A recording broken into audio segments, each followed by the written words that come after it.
Hello guys, welcome to another session. So today we are going to address a critical question that has profound implications for India's future.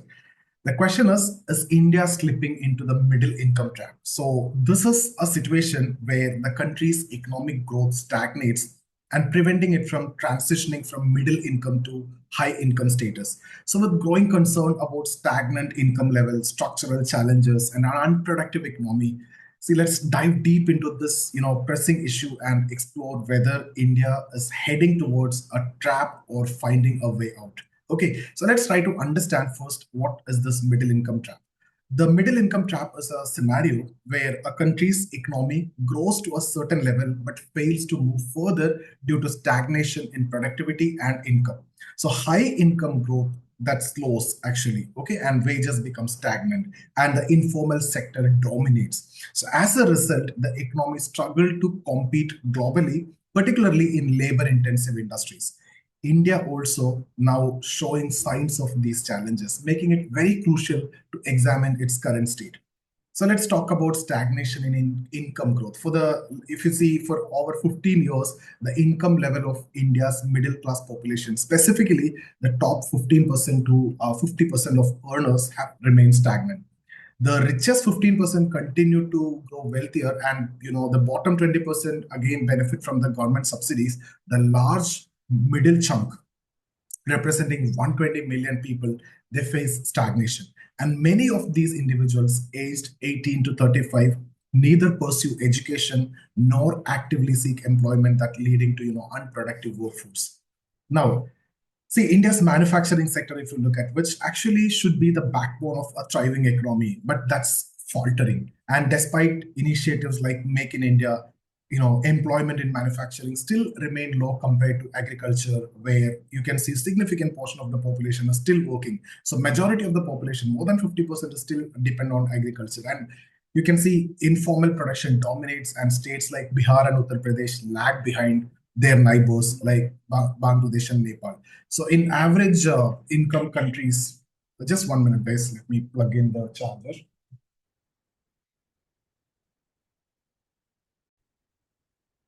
So basically, this disparity highlights India's struggle to become a productive economy at this point of time. What are the structural economic issues? So India's economic growth has been inconsistent, and even before COVID-19 pandemic, GDP growth rate were declining. For instance, if you see the GDP growth rate fell to 3.9% in 2019, 2020, and that's much before the pandemic's impact. So private consumption, you can see, which is a key driver of GDP, that remained weak in middle class, that reducing the spending. So if you look at the sales of essential goods like FMCG products and the smartphones are not showing significant growth, that again reflecting a lack of disposable income among the majority.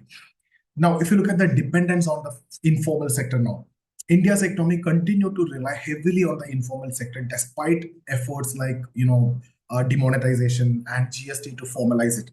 Prosperous economies, transition from low quality informal production to better quality formal production. But in India, informal shops and businesses remain prevalent even in urban areas like Bangalore and Mumbai. And this dependence hampers overall economic growth and innovation. If you look at the rising inequality and import, dependency, which is again very significant, right? India's wealth distribution is very much skewed, and luxury goods for the ultra rich are manufactured domestically, but products for middle class are often imported. So this trend, in fact, highlights a misplaced focus in the economy. Instead of prioritizing manufacturing for the middle class, resources are diverted to cater to the rich, and that's exacerbating the inequality and reducing productivity. So what are the lessons from other countries which you can learn? India can learn from countries like South Korea and China, which successfully transitioned from middle income to high income economies. And they focused on productivity, they focused on innovation and the structural reforms. Conversely, countries like Brazil and Thailand remain stuck in the middle income trap due to similar issues of low productivity and dependence on informal sectors. So India must decide which path to follow. Again, what the government policies and challenges are there, right? So the government focus on subsidies to support the poor, in fact, highlight the low income level of vast majority of citizens.